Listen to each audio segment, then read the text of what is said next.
L'inflammation de la membrane interne ou muqueuse de l'estomac s'appelle gastrite, mais elle n'est jamais vérifiée sur les cadavres qu'avec celle de la membrane muqueuse des intestins grêles.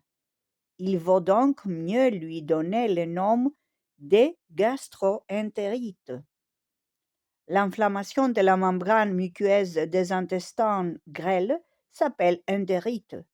Les cadavres l'offrent quelquefois seul, mais on ne saurait affirmer son isolement avant l'autopsie et d'ailleurs la gastrite a toujours eu l'initiative.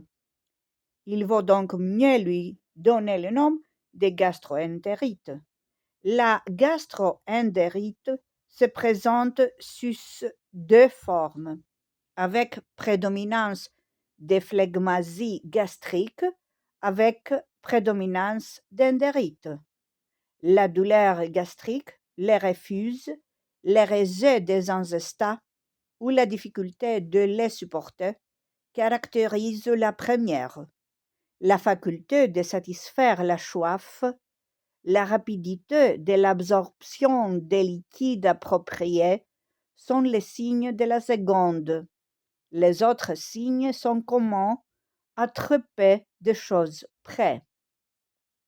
L'inflammation aiguë de la membrane muqueuse de l'intestin grêle, sans affection du péritoine, n'occasionne point de colique chez la plupart des hommes. Elle est presque toujours sans douleur circonscrite, mais souvent avec un sentiment de brûlure et de malaise vague et avec constipation. L'invasination de cet intestin, loin de causer l'iléus, ne produit même pas ordinairement des coliques. La colique, la fréquence des désections et le ténesme sont les signes propres de l'inflammation muqueuse du côlon et du rectum. Le mot entérite, autant consacré à l'inflammation de l'intestin grêle, ne peut servir à distinguer celle du côlon.